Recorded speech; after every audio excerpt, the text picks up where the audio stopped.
Mark Passio, one of the hosts of the Free Your Mind Conference, is an independent researcher, public speaker, and radio talk show host from Philadelphia. Mark has undertaken the task of assembling massive amounts of research in the areas of metaphysics, occultism, spirituality, symbology, and consciousness studies. In 2007, Mark began presenting this information in the form of a unique lecture series entitled What on Earth is Happening?, with the intention of bringing the implications of this body of knowledge to greater public awareness. In 2010, Mark began hosting his own weekly talk radio show called What on Earth is Happening?, which is broadcast live every Tuesday evening and simulcasted in part on Oracle Broadcasting as part of the Intel Hub radio show. Mark is a passionate, compelling, and absolutely focused speaker, and his presentation this evening will indeed free your mind. Ladies and gentlemen, Mark Passio.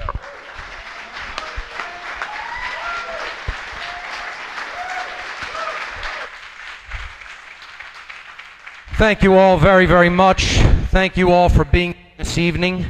And this is going to be, I believe, the only presentation that is not intended for audience members, and you'll see what I mean in a moment. My presentation this evening is entitled Occult Mockery of Police and Military Personnel. And this is who I am speaking to. Okay, the audience will get much from understanding this knowledge, but I am directing this to the police and the military of every country on this planet. George Orwell, author of the book 1984, said, "If liberty means anything at all, it means the right to tell people what they do not want to hear." So this information may be a bit unpleasant, but I would hope that most will not go into this modality, which I call emotional mind control. And this is responding to information which makes one feel unpleasant by rejecting the veracity of that information. And that is a very, very powerful form of mind control. Because something may make you feel bad does not mean that it is untrue. Kierkegaard said there are two ways to be fooled. One is to believe what isn't true. The other is to refuse to accept what is true. There is such a thing as truth. It exists. We can come to know it. And these are the only two reasons that humanity suffers, that we undergo self-inflicted suffering, is because we either believe that which is not true or we refuse to accept that which is. This information is occult. It has been occulted from the view of most people. Occult, as Jan Irvin said earlier, comes from the Latin verb occultare, meaning to hide, to conceal, or to keep secret. It is simply hidden information. Hidden knowledge is what ultimately keeps this planet under control, under mind control. And it works through two basic methodologies.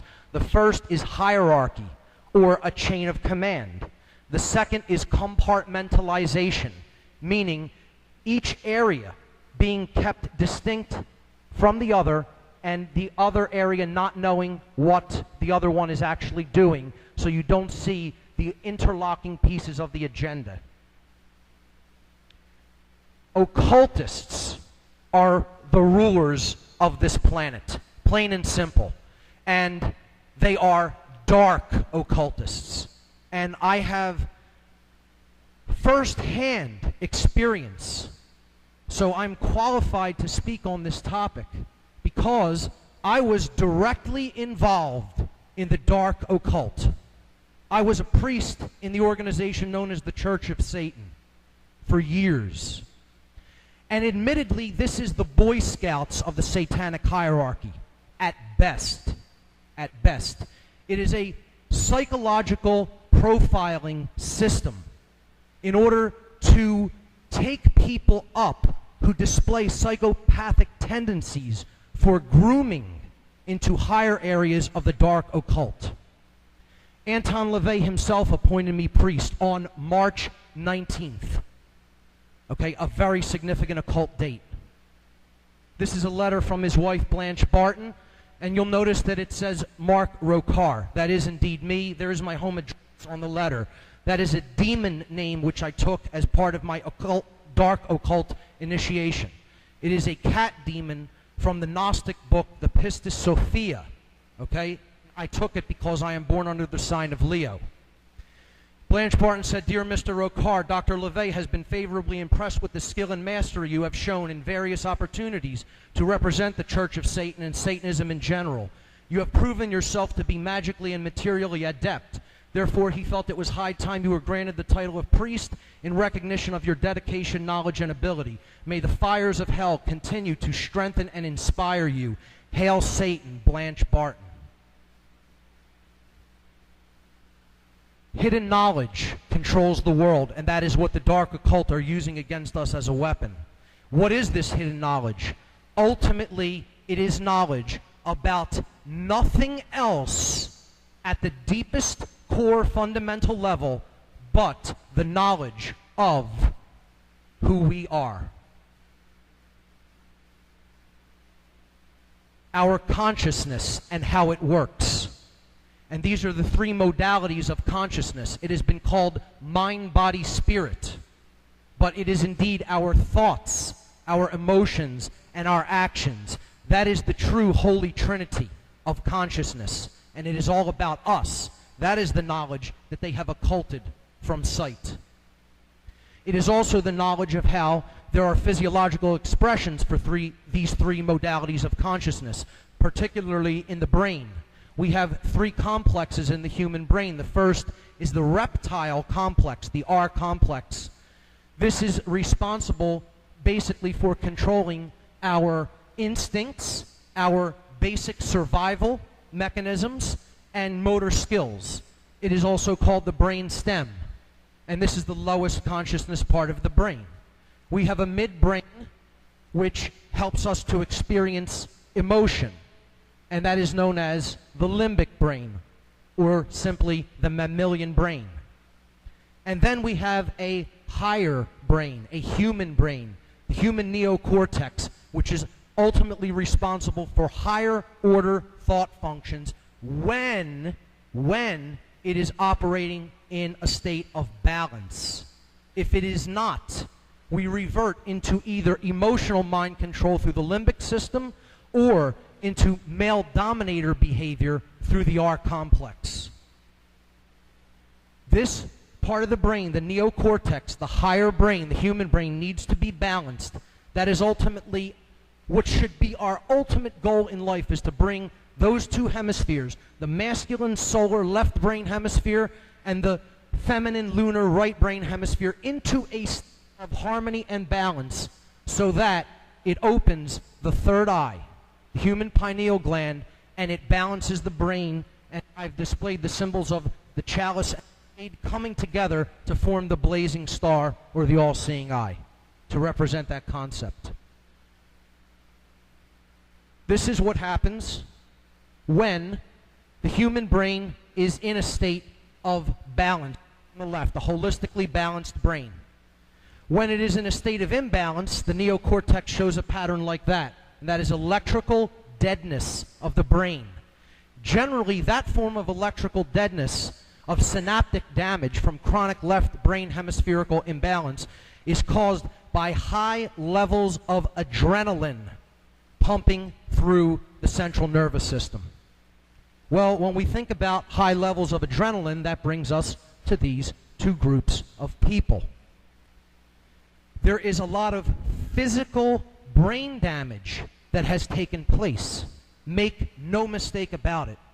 And I'm going to talk about how the dark occultists who own these people, own them, feel about them, or as you will see, don't feel anything at all about them. As a matter of fact, they are the most mocked individuals on the planet.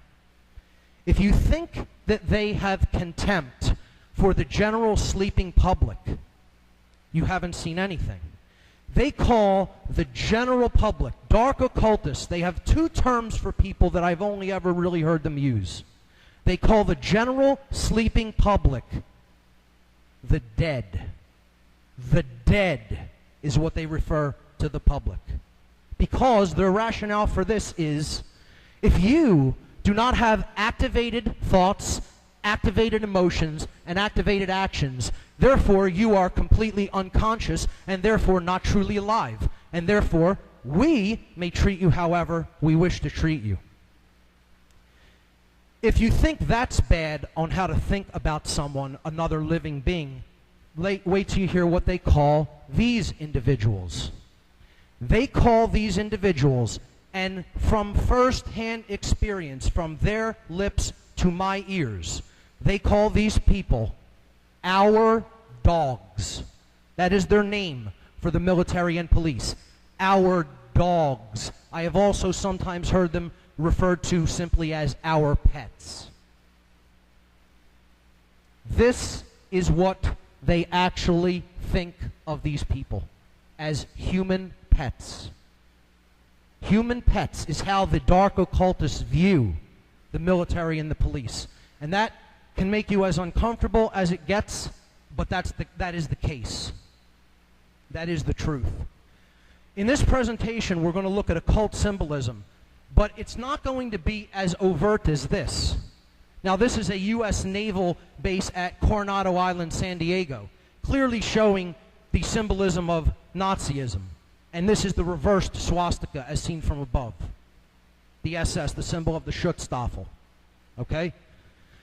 We're going to look at symbolism that's a little bit more veiled than that and harder to see unless you're initiated into the occult, particularly the dark occult. The pentagram, okay? It represents the 5 elements, earth, air, water, fire, and spirit, with the 5th point, the 5th element, spirit, raised to the most significant position, meaning that it needs to be in ultimately superiorship above all of the other elements of nature. That is the cosmic source from which we all come. And you can see it has Stargate symbolism there on it, which we're going to talk about. The ancients would often depict the pentagram with a man or a woman with its head at the top representing spirit, and then its extremities at the other 4 points representing the other elements. And this is a pentagram in its proper aspect and in balance, representing a person who understands their divine nature. This is the satanic pentagram, and this is the official sigil of the Church of Satan. It is an inverted pentagram, and I'll not use my own words to describe it. I'll use the high priest of the Church of Satan's words. This is from Anton LaVey, founder and high priest of the Church of Satan, from the Satanic Bible. The Baphomet, which is what that emblem is known as, represents the powers of darkness combined with the generative fertility of the goat. In its pure form, the pentagram is shown encompassing the figure of a man in the 5 points of the star, 3 points up, 2 pointing down, symbolizing man's spiritual nature. They're telling you right there, they understand we have a spiritual nature. They know this. They know this, okay, but they propagate the exact opposite of it. In Satanism, the pentagram is also used, but since Satanism represents the carnal instincts of man, or the opposite of spiritual nature, the pentagram is inverted to perfectly accommodate the head of the goat. Its horns representing duality, thrust upwards in defiance. The other 3 points inverted, or the Trinity denied.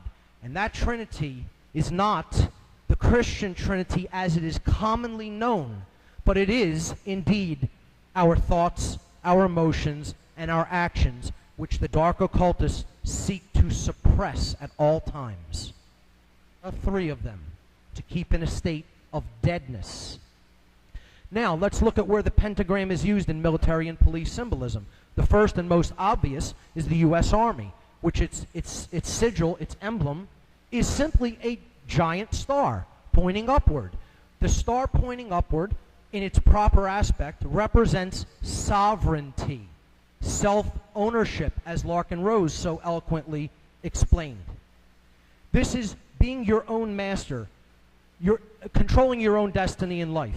not taking orders from other people, not having anyone else lead your mind or your actions or your behavior. And you're not going to get that in this institution. You're going to get the exact opposite of that. But they're putting that symbol there as the symbol of that institution to convey the concept of sovereignty in proxy. This is how symbolism works. Because that symbol goes to the subconscious, and the subconscious already knows the meaning of the upright pentagram. There it is on the third eye, which we're going to see repeated over and over again, of good old Uncle Sam. Here it is, upright in a 5-star general's emblem. The U.S. Air Force, I threw this one in here, it's pretty unique.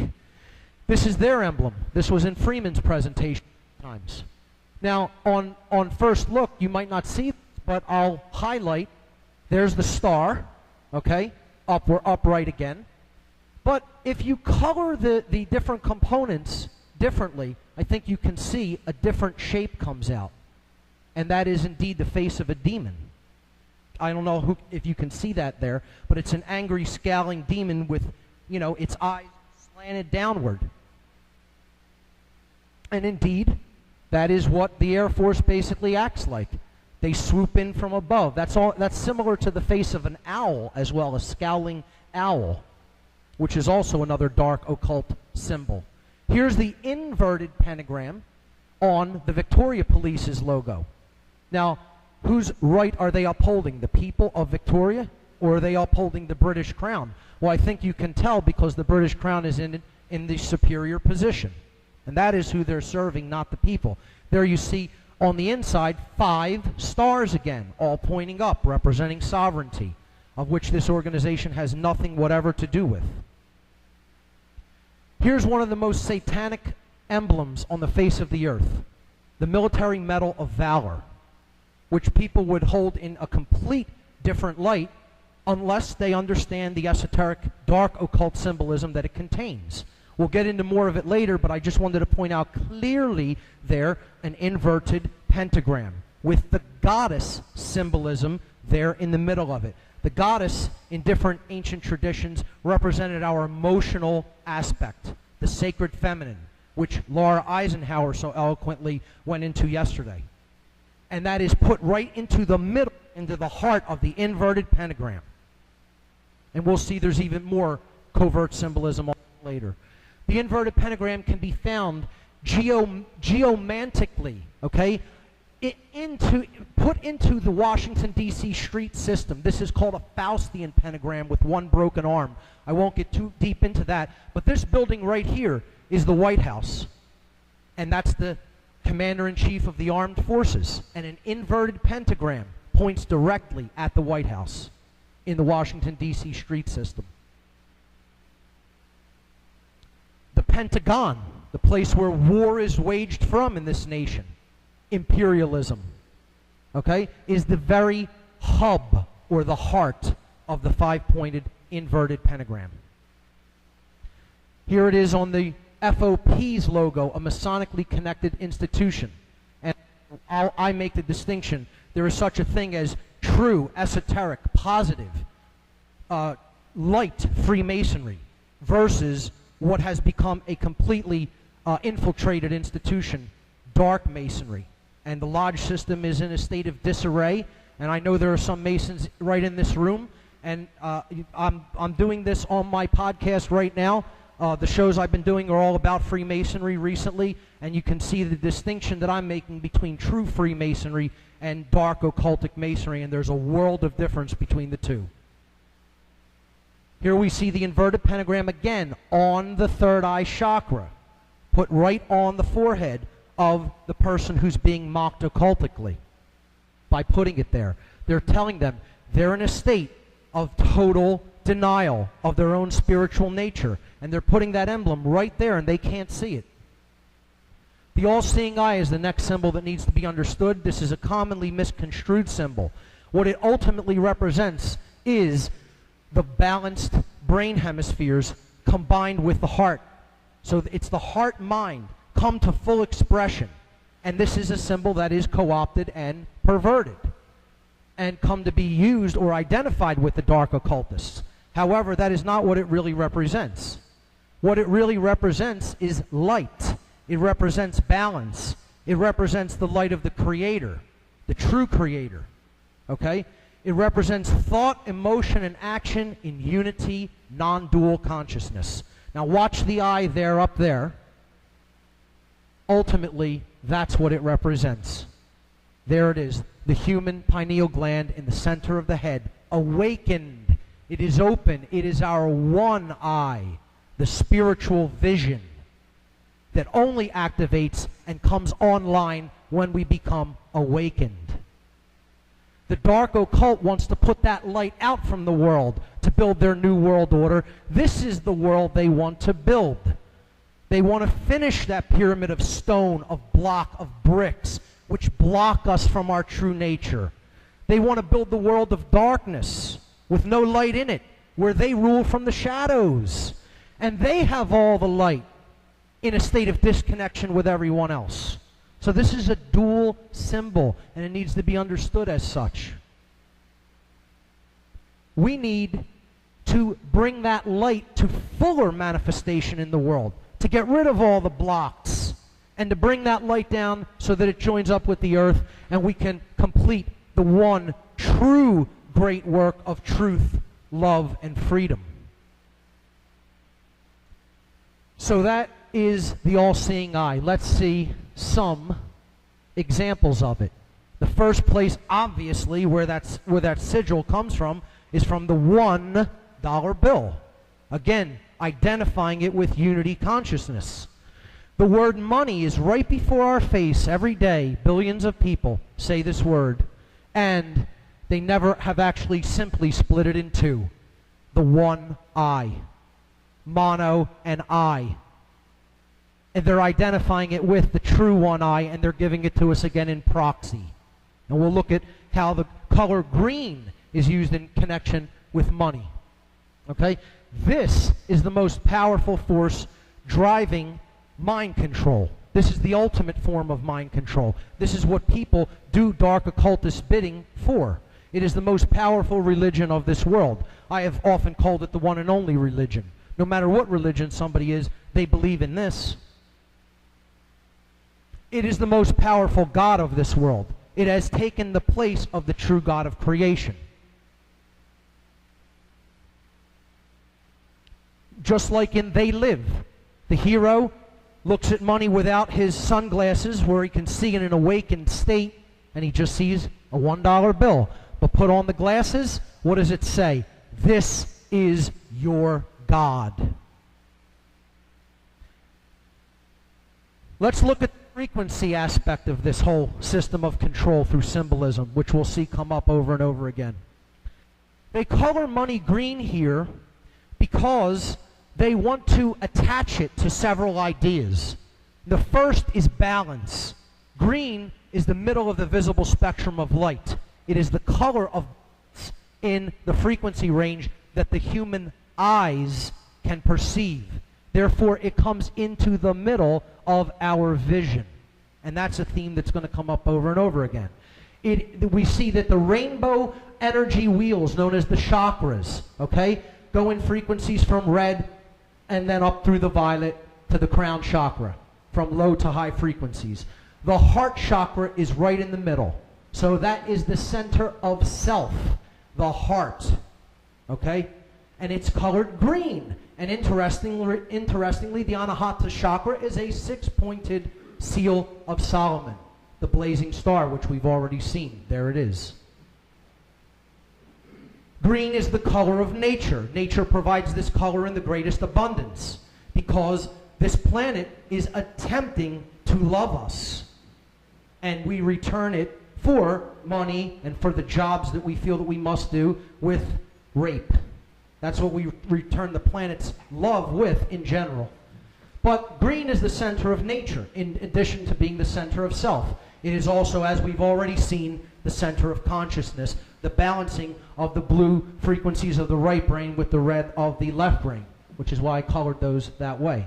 This is why they use the color green for money, to represent balance, to represent enlightenment, to represent love, to represent nature, and it's none of these things and never will be, because it's a figment of your imagination. It does not exist in nature, just like government does not exist in nature. So this is all about frequency control, and we're going to get to how that's used for police, namely how they split these two imbalanced frequencies to control people. It's the colors of the American flag. It's the colors of sports teams. It's the colors of political parties. Two bonesmen there, as Freeman talked about. Who are you going to vote for? They're both Skull and Bones members. So, look at the frequencies that are used with police. No, green, red, and blue. And it's above their head, these lights. That's another theme we're going to see repeated over and over again. The placement of mocking colors or symbols on the head. Okay? So right above the head of that police, what they're telling them with those lights is you're in a state of complete brain imbalance. You're in the red and the blue. You're in the red because you're a male dominator attempting to control other people. You're in the blue because you follow our orders. Okay? You're in the right brain there. So you're in a complete state of imbalance in the brain. And they tell them that openly. Not openly, but through symbolism. In their way, it's an open form of communication because they're initiated into that knowledge. To the police, they have no idea what they're being told because they are illiterate of that form of symbolism. That's why they're called the boys in blue. It's another form of subtle occult mockery. They're being told, we own you, and you'll do whatever we say because you're in that state of blue, right, which is subservience toward the right brain to your masters.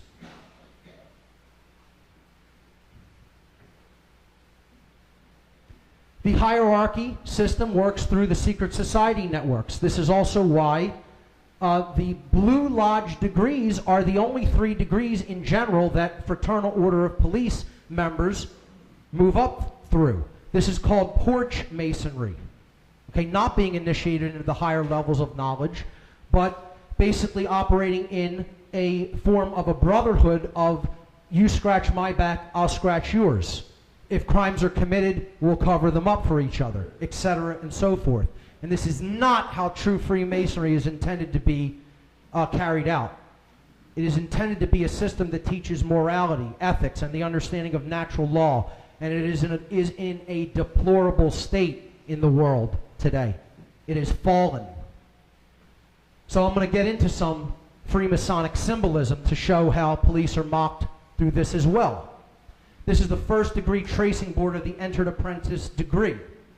You see the checkerboard floor of the house. This is known as the Temple of Solomon on this tracing board, okay? The checkerboard floor of the house represents base consciousness, unconsciousness in general. Not understanding one's spiritual nature. Not understanding natural law. You don't know what good is, you don't know what evil is. You're ignorant of both. Okay? You're as low as it gets. You can't go any further than the floor. Okay? The object is to get off the floor and climb the ladder to higher consciousness. And that is accomplished by balancing the left brain hemisphere, represented by the solar symbol, the sun, that's the pillar of Jachin, and the lunar feminine consciousness, which needs to be integrated to provide that balance or synthesis, the union of opposites, ordo ab chaos. Okay? So, when one does that, they transcend duality, and they reach the middle pillar, which is called Jacob's ladder. The right-hand pillar is called the pillar of Boaz, the lunar pillar. When you transcend the duality, seeing the world as us versus them, then you can climb that middle pillar, and not a moment until. That's when you're granted access to the ladder to climb the middle pillar. You see here, the imperfect ashlar and the perfect ashlar, but one can only make that bridge between the two from the imperfect to the perfect by centering oneself, by coming to a place of balance. And at the top of that ionic pillar, the one on the left is Doric, the one on the right is Corinthian, okay, is the all-seeing eye. Because the ion pillar has been climbed. The ionic pillar. This is occult wordplay, which we're going to see in a little bit. The key represents the heart chakra, and there's the color green. That's why that is the green initiate that has the key. That's the key to everything, is care, true care, the opening of the heart chakra. Nothing can be accomplished without it. And you're certainly not going to be granted access to the Stargate because you will not have the key to go through the Stargate, which was phenomenal symbolism that Farah brought up earlier. I can't tell you how impressed I was by that. And as Freeman alluded to, this is connected with the Kabbalistic tradition, the positive Kabbalistic tradition, which is also about 3 pillars or paths which need to be unified to reach the crown chakra, or Keter as it is known as on the Kabbalistic tree of life. So, that floor of the house is base consciousness, total unawareness of one's own divine nature. Okay? A wanderer. Okay? See, there's the brain balance that I'm bringing up. The left brain, the right brain, and the Temple of Solomon. The sun and the moon is what Solomon actually translates to. Okay, when we put them together, we reach the all-seeing eye, or the state of spiritual balance. It's called the chemical wedding, the divine union.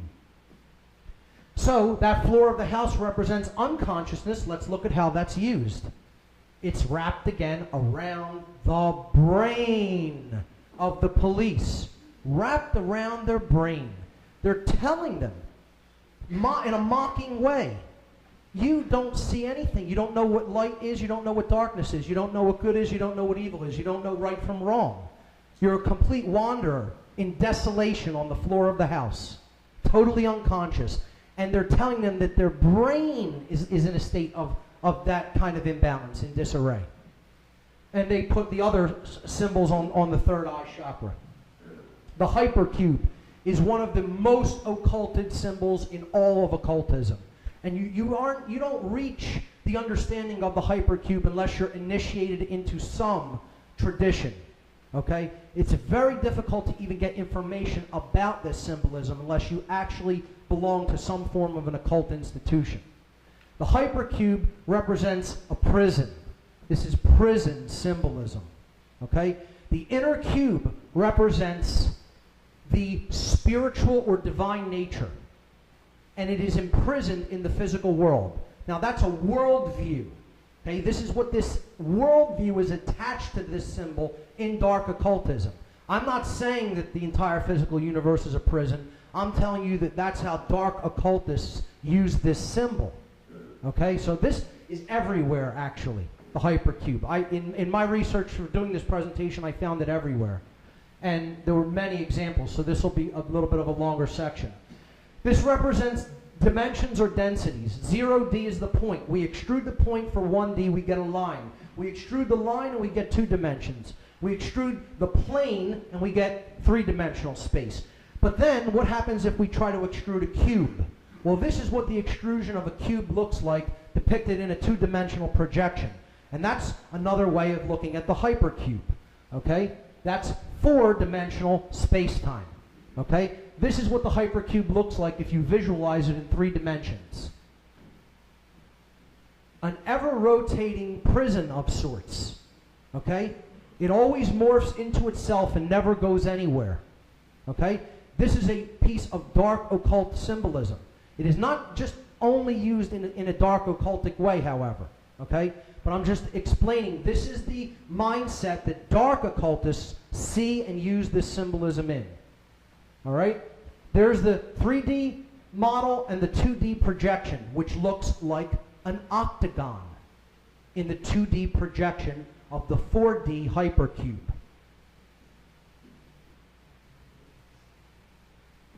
Where do we see the octagon?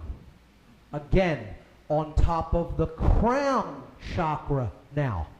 They attack the third eye chakra with satanic symbolism, and now with more dark occult symbolism, a black octagon on the crown chakra.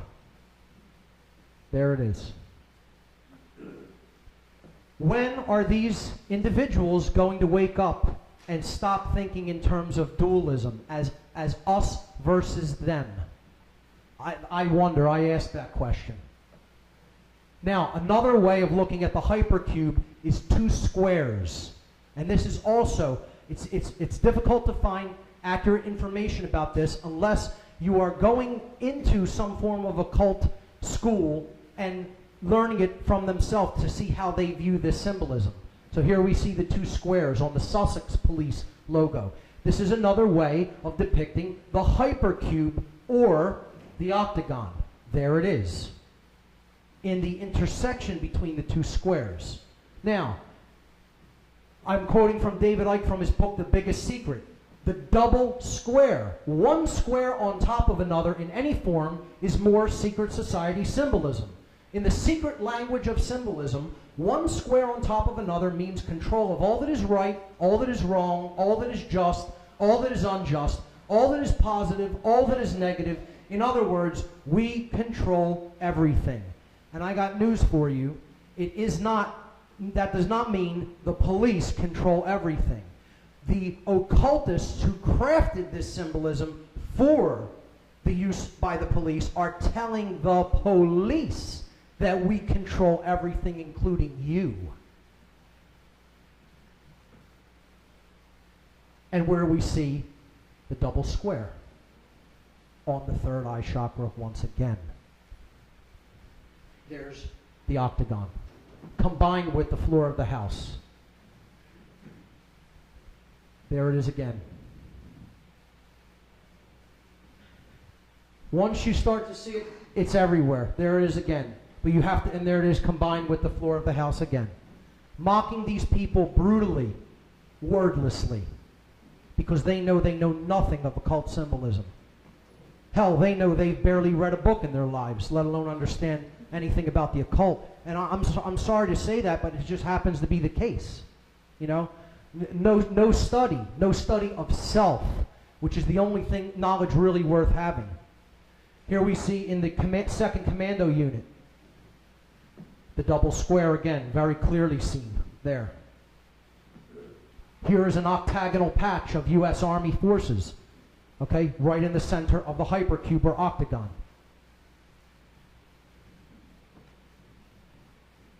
Again, returning to that Medal of Valor, which I said is one of the most vile symbols out there with the inverted pentagram. Here we see two examples of the hypercube. There's the double square right there, and there is the octagon. I won't even go into what trapezoidal symbolism represents. That's the ultimate shape of Satanism. The stop sign on every street corner is saying, stop. Keep existing in the prison at every street corner that we come into, at every intersection, at every crossroads. The octagon. Cage fighting, one of the most male dominator behaviors that damages the brain. The symbol is the octagon. Fort Knox, surrounded by the hypercube or octagon, where the gold is imprisoned, because it's the same as the imprisoning of alchemical gold, the third eye. See, what happens in the spiritual is reflected in the physical. Not that that gold actually holds any intrinsic value. In 1984, the movie, patterned after the book by Orwell, there's the hypercube, representing totalitarian control. We control everything. I mean, how many more examples would we need? Let's get into words, because words ultimately control the world. If we don't understand how occultists use words through what's known as green language, which you can only really understand if you've balanced the brain hemispheres, this is occult wordplay, we look at the word police. Break it in half. Pole ice. Okay, so pole ice. Right? Pole ice. They're referring to the middle pillar. This is dark Masonic mockery. If you're being called pole ice, well, what does that mean? That means you're acting as an agent on that middle pillar that is preventing anyone from climbing it. Try to climb an icy pole. See what happens. You're not going to make it very far. And that's why we're not really making it very far. We're stagnated. And the stagnating force, this is what these people are being used to do, to stagnate the spiritual evolutionary development of humanity, and they don't even know that. pole eyes, they're being called. The identity in a state of duality. Okay? Not just conflicted with other people, but conflicted with themselves. As Larkin said, nobody can put any obligation upon you to do what you feel is not morally right. And these people are continuously doing things that they know in their heart of hearts is not morally right. But they're doing them anyway because they're too afraid of the consequences of not doing them, of stopping taking certain actions, having the courage not to do something, to say no. You know, so they keep doing them. And that's called a cop-out. A cop-out. Okay? They call them the pole eyes. Okay, another green language word pun. All right? Because they're seeing things in duality, not in the unity consciousness. And here's what the Bible has to say on unity consciousness of the one eye. The light of the body is the eye. Therefore, when your eye is single, your whole body is full of light. But when your eye is dual, your body is full of darkness. From the Gospel of Luke. After looks, the light. Okay? Officer. Well, they're police, but they're police officers. This one is even more overt. An off-eye sir. Off-eye sir. Just break the letters down. An off-eye seer. Off-eye seer. Well, if you're an off-eye seer, that means that the third eye, or the one eye, is dark. It's gone out. The light of self is extinguished. Okay? It's a symbol to represent the murder of the soul, the extinguishing of the divine spark within us. And that is how dark occultists see the police and the military. And if you need more confirmation of that through words, they call them the military. Break that word down. Military. Now just change the vowel sounds to long I sounds instead of short I, because that's how green language word play works. And it becomes my light awry. All we did is make the vowels long. Okay? My light awry. Well, if your light has gone awry, you exist in a state of darkness. And a soldier is being called a soul dyer. Okay? Whether you even spell it as D-I-E-R or D-I-R-E phonetically, the soul is in a dire state. It's in a deadened state. The light has gone out. It has died. Soul is the word for light. Soul dyer, the one, is dead. Okay? The individual has died. And these institutions are all about collectivism. And the soul dyer, the very soul, has died. The spiritual divine spark. If you don't believe my analysis of their occult words, let's hear their own words right from their mouth. Henry Kissinger quoted as saying that military men are just dumb, stupid animals to be used as pawns in foreign policy. Well, do you think he's correct? They're only too happy to take their puppets, who they pull the strings of and make them dance however they wish them to dance, because they're very ill-educated about their own consciousness and their own health and state of well-being and what things are really going on in the world. They don't really pay attention, and so they can be made to dance on strings like puppets. And I want them to hear this. This is going online, and it's directed directly at them. I'm not even addressing this audience with this presentation. I'm directing the police and military and telling you this is what your owners think of you. Because I've been around them. And I saw the light and came out of that level of duality consciousness. And that's why I'm trying to explain this to others. Well, if you still don't believe their words coming right from their mouth, they'll put the symbolism of animals right on their dogs. That's what they call them, our dogs. And they put dog tags on them. And that's painful. I understand that's a painful thing to hear. We all have members of our families who have once been in the military or the police. This is a dark occult ritual. It is satanic ritual abuse. That is what this is, except it's done through symbolism. Okay, GEMATRIA, occult numerology. The numbers 777 and 666 need to be understood. And then we need to understand a bit about GEMATRIA. Okay? 777's meaning in occultism is mankind in unity consciousness. The 3 digits represent thought, emotion, and action. And 7 means the state of activation, unification, or completeness. So 777 in occultism, in occult numerology, means thoughts, emotions, and actions activated, unified, and complete. This is why the number 666, 6 being the state of incompletion, and Freeman went into that, the Vav character and the number 6 in connection with the V and the W, okay? 666 represents man in base consciousness or beast consciousness, the consciousness of an animal, okay? Thought, emotion, and action in a state of inactivity or incompleteness, or in other words, dead. Now, we can reduce. I have a column here called reduction. Add the 3 7s together, you get 21. Then add the 2 and the 1, and you get 3. That's called GEMATRIA reduction. You're going to reduce to one digit instead of 3 or 2. Add 666 together, you get 18. Then add the 1 and the 8, and you get 9. Okay, so these 2 numbers are significant in the occult. Again, 3, the divine triangle, the Trinity, thought, emotion, and action. Well, what does 9 represent? Again, don't take my words. Let's hear from our good buddy, Mr. Anton LaVey, High Priest of the Church of Satan, who is no longer with us. He died back in '99.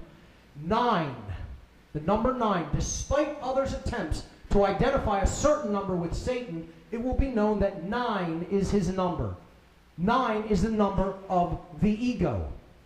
For it always returns to itself, no matter what is done through the most complex multiplication of 9 by any other number. No matter what is done through the most complex multiplication of 9 by any other number, in the final equation, 9 alone will stand forth. And we're going to see what he means by this. This is quoted from his book, The Satanic Rituals. And again, this is Cub Scouts of Satanism compared to where it goes. Okay? The properties of 9, which represents ego and base consciousness. The column to the left is the addition properties of the number 9 in arithmetic. No matter what number you add, grab my laser pointer. No matter what number you add to 9, okay, after the reduction of the addition, you return to the same number. 1 plus 9 is 10. Add the 1 and the 0, you get 1. You can do that with any series of numbers, and it will always return to itself. This occultically means that adding ego to anything changes nothing. You cannot create change through ego. 9 times anything, the multiplicative properties of the number 9, always returns to 9, which is what LaVey was saying in the last quote. Okay, anything you multiply 9 by, you add the digits together, you will return to 9. This means when ego is multiplied, you only get more of the same thing. Again, no change results. Now we understand why it is equated with the number of the beast. And indeed, LaVey was indirectly telling you, yes, it is 666 is the number 9. He just wanted to occult that a little bit for the reader that didn't really understand GEMATRIA. Okay? The goal of, I'm sorry, let me go back there. The goal of consciousness needs to be to rise out of that state of base consciousness from the 666 or the beast to 777 or the number of man's completion. Okay, which is coming online in thought, emotion, and action, and unifying those 3 principles such that as we think, so we feel, so we act, and there is no contradiction or duality between those 3 principles of consciousness. When we do that, we have risen from the 9 to the 3, and that is why this number, 93, is one of the most powerful occult numbers in all of occult numerology. It means love, the will, and the ascension to higher states of consciousness. For one has transcended the 9 and gone to the 3, or the state of completion. In other words, the imperfect ashlar has become the perfect ashlar. Therefore, the number 911, which we all know a lot about after 2001, okay, is the number of falling short of the number of will. And again, this is occultically mocking not only the police, but the people who call them to solve their problems for them that result from base consciousness. Every time that number is dialed, it represents a failure of love, of the will, and of a transcendence or an ascension to higher levels of consciousness. Therefore, we add the 2 ones, we get the number 92. We have fallen short of the 93. Love, the will, and higher consciousness. Okay, so I've illustrated that a little bit in the next slide. Okay, 92 out of 93 is where we got to. We didn't quite make it, right? So we do the reduction symbolized by the arrows. Excuse me, the arrows. 92, add the 9 and the 2, you get 11. Add the 2 ones, you get 2. At the bottom, add the 9 and the 3, you get 12. Add the 1 and the 2, you get 3. That's GEMATRIA reduction. We come out to 2/3, and that is a repeating 6, which basically means eternal failure. Always 6, forever. And that's the definition of hell, which is what this world is rapidly becoming if we don't wake up mass numbers of people, not just small rooms like this. The FOP's logo has significant gematria in it because it is a dark occult sigil.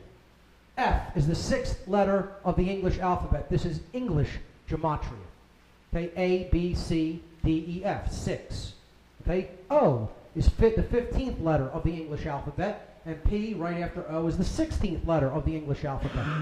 So let's look at how these add together. The 1 and the 5 from the number 15, representing O, adds to 6. And the number P, representing the 16th letter of the English alphabet, reduces in gematria to 7, adding the 1 and the 6. Therefore, these 3 digits represent 6, 6, 7. And you can see the checkerboard floor of the house, the all-seeing eye, a Masonic first-degree grip, okay, and the words Jus Fidus Liberatum, which means justice, brotherhood, or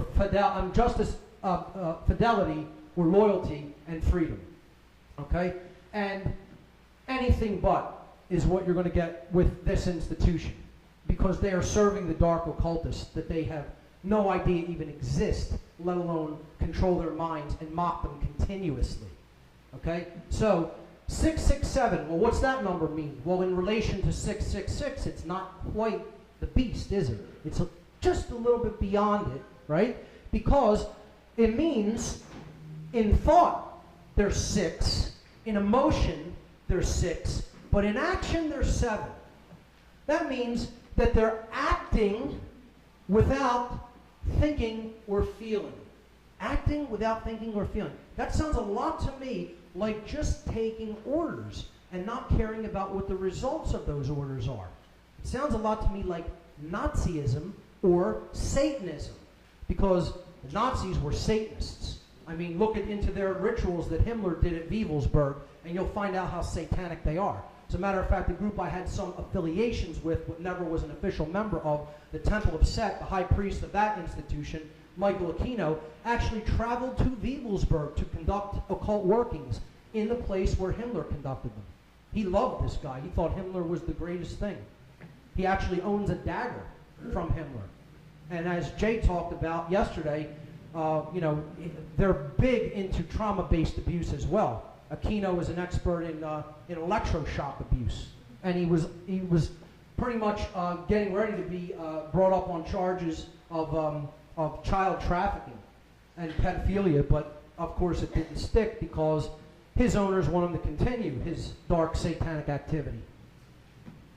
So that symbol there represents being one who is willing to act without truly thinking or feeling.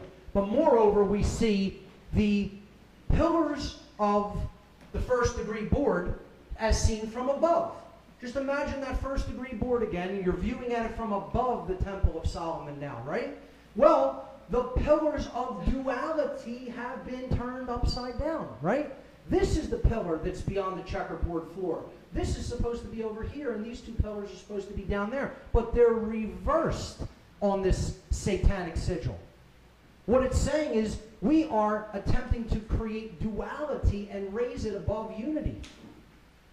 That's a difficult one to see for people because you have to visualize those three pillars and then three-dimensionally turn that board, turn those pillars upward. So if there is one pillar here and there's two over there, right, you're going from unity toward duality.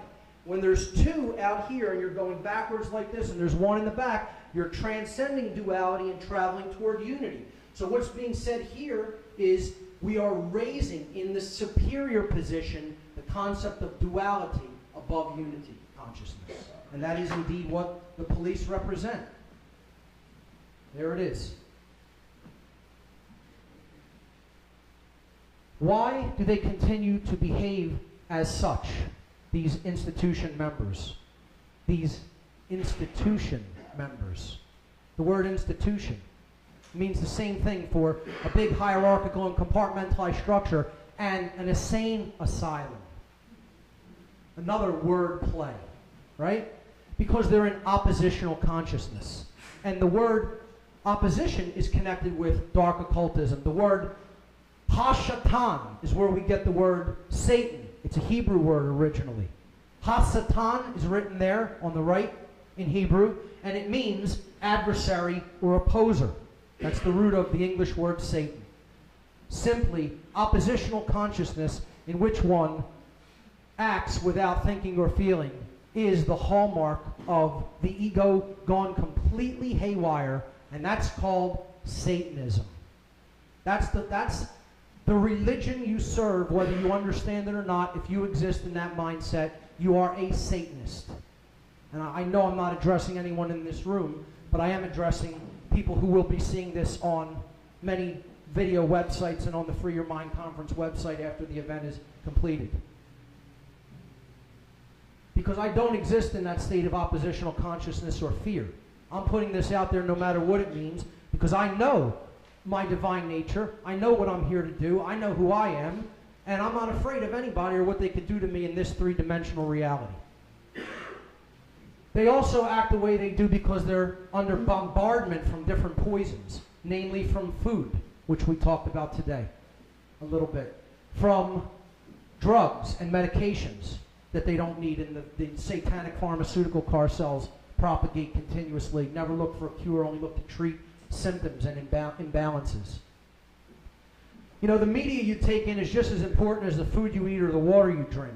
We all know that in this room, but, you know, again, the people, unfortunately, who are doing these dark occultist bidding in these institutions, sadly, you know, this is the kind of poison stream they drink from. They plop down in front of the television, they're reading the newspapers, they're going deeper and deeper into mind control because they don't read.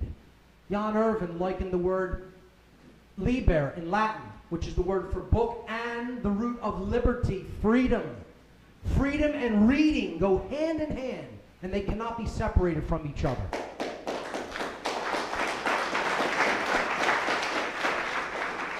And of course, connected with the trivium, which Bob and Jan also brilliantly expressed today, it's poison. It's an outcome-based education system, a Soviet and Nazi-based system. It's a satanic education system. And again, that will offend many people. Well, it happens to be the case. I understand people have good intentions, excuse me.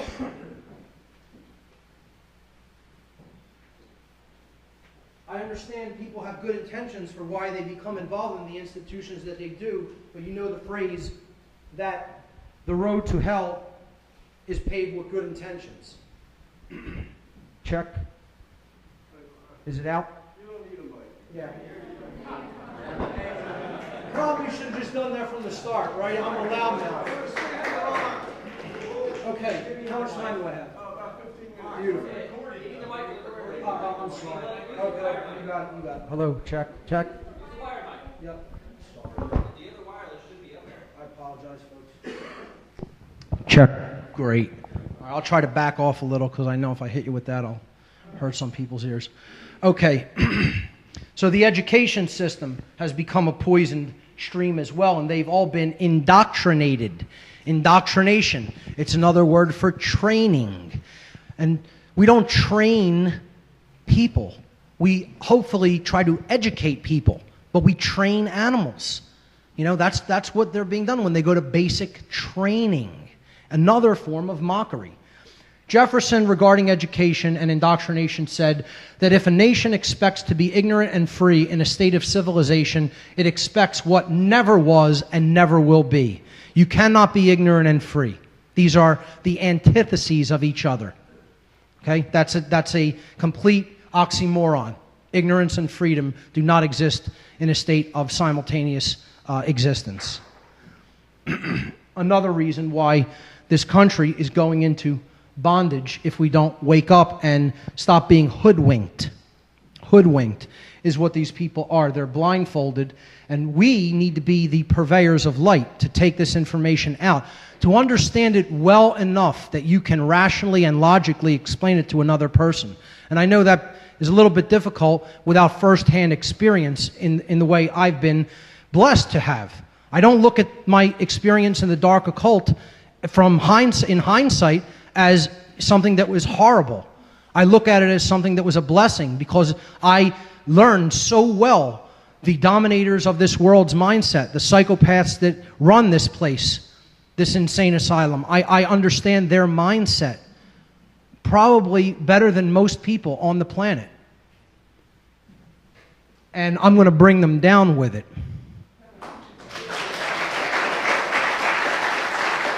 Along with the help of other people who value freedom in this world.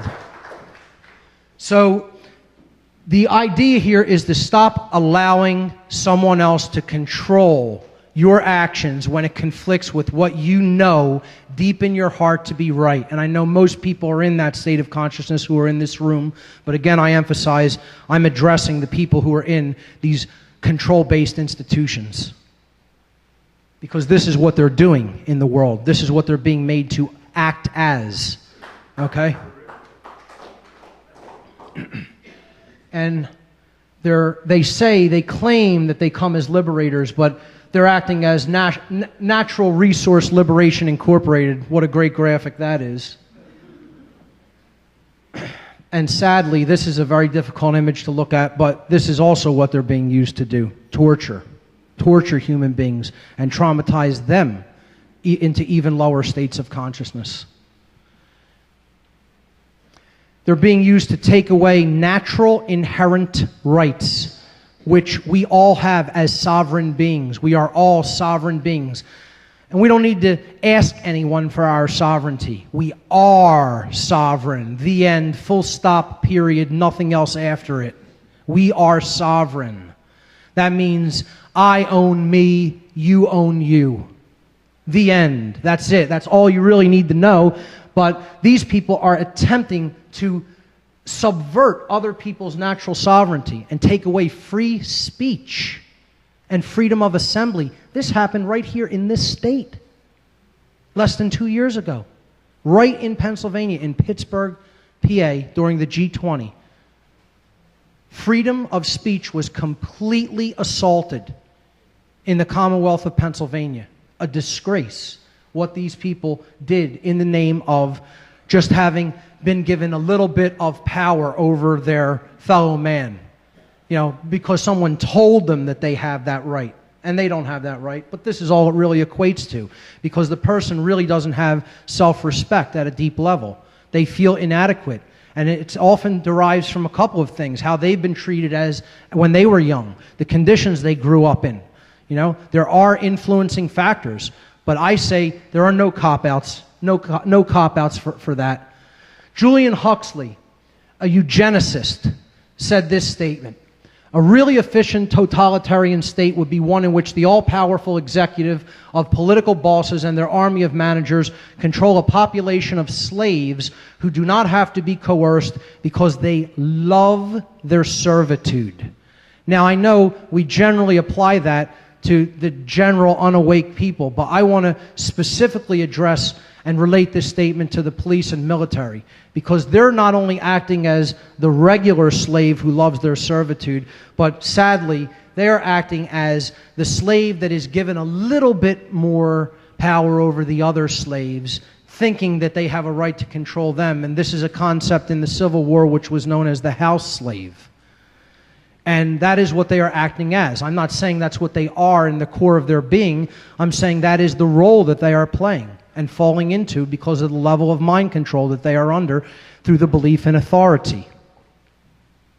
And again, it's all based on fear, the fear of what would happen if that system wasn't in place, what would happen if they weren't still used as the battery, because that's what they are. They're used as the fuel that powers the New World Order agenda, that powers the dark occultist wishes, not even their own wishes. They're given a pittance, okay, to do this to their fellow man, you know, a pittance. And they take it because they feel superior. They get this illusionary sense of power over other people. And they have no power over anyone and never will. They just believe, they have an erroneous belief that does not exist in nature. It does not exist anywhere, this concept of authority. Thank you. So they are acting in this role. Here you see this hierarchical system that is a symbolic representation of the world that we live in, okay, with the elite at the top saying, we rule you, and ultimately the power of the one God of this world, which is the monetary system, which is what everybody does these immoral activities for a paycheck, and not a very good one at that, even by monetary standards, okay?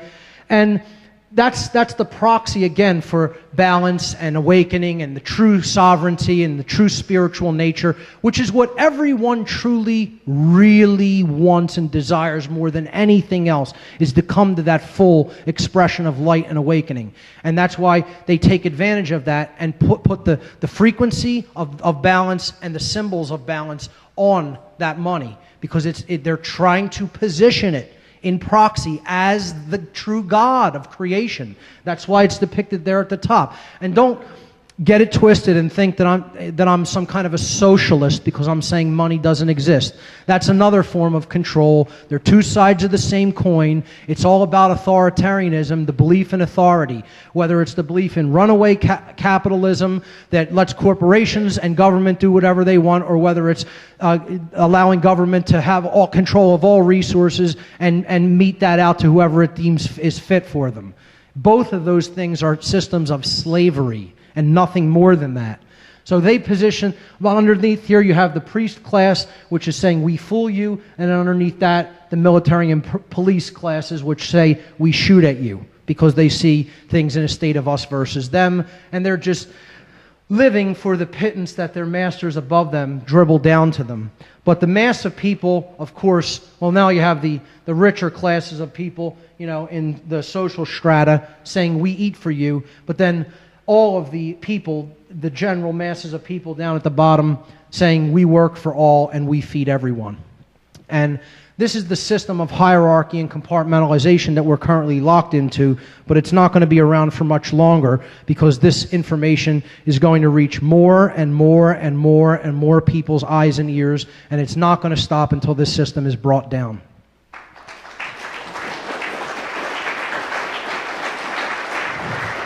These shackles are going to be broken, and they are going away. But it's going to take people facing themselves and looking in a mirror in order to do it. See, what they're being used to do, these so-called controllers, which aren't the real controllers of this world, neither are the dark occultists either. They just think that they are.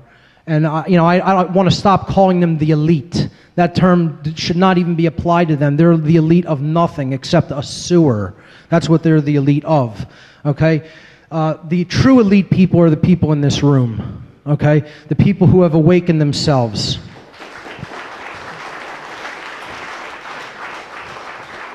The dark occultists want to build this, a prison planet, a prison for souls, but we're not going to allow that to happen because we have a greater destiny than that.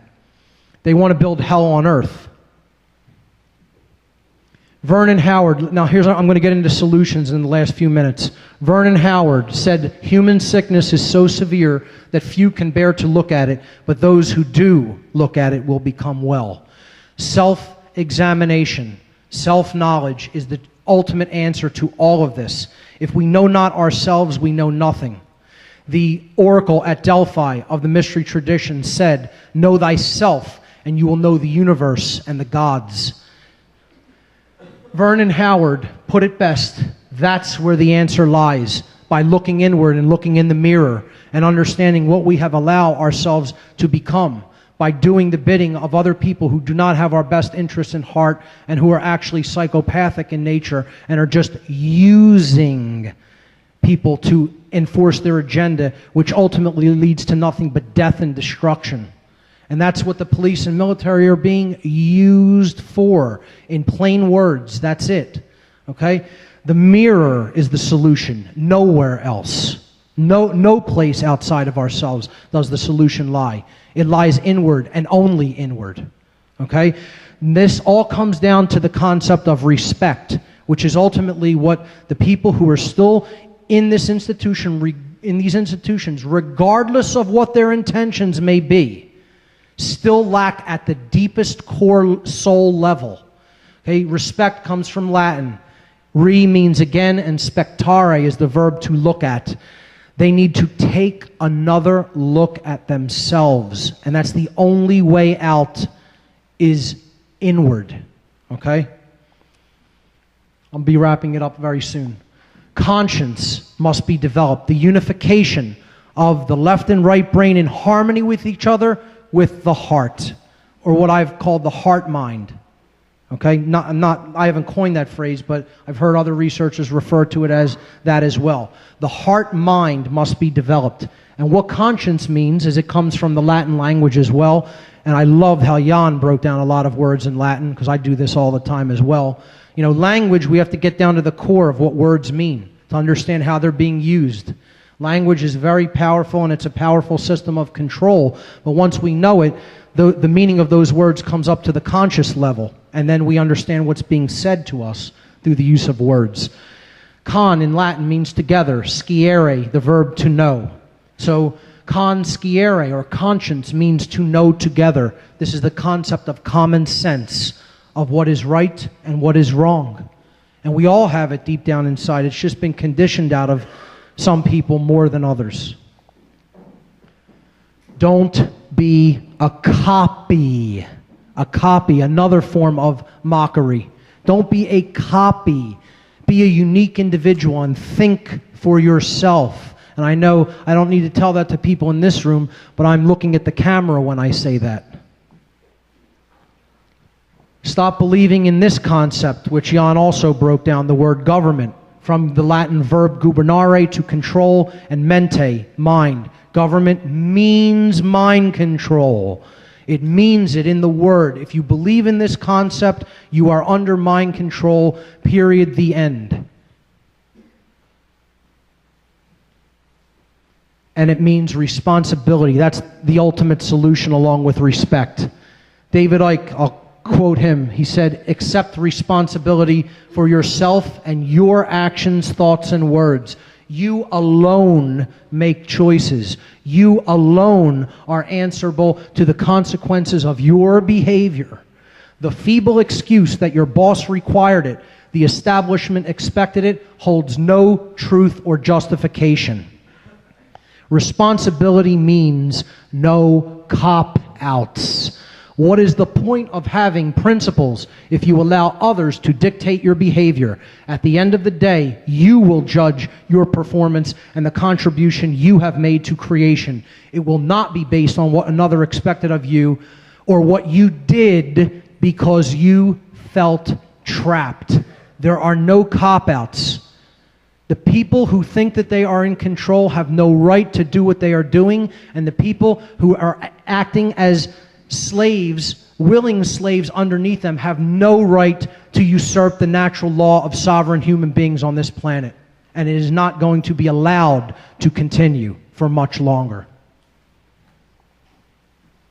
And the simple reason for that is authority is not truth. It comes down to two basic concepts, and here they are. Authority is not truth. It is a fiction that exists only as a construct in the diseased human mind and human spirit. The diseased human spirit.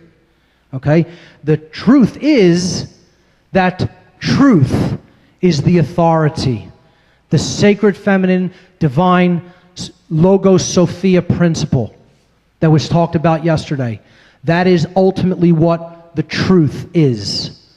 And that exists in the human heart. That is the authority of this world and nothing else. Once we understand that, those two basic powerful truths, that there is no such thing as authority and that the only authority of this world is the truth herself, then we will be truly free and awaken to our own divine spiritual nature. Only then will the chains of this world be broken, the shackles of this planet be broken, and only then will we walk out of this world hand in hand together and ascend the cosmic staircase to the divine light. And from that point forward, the stars are the limit. Thank you very much.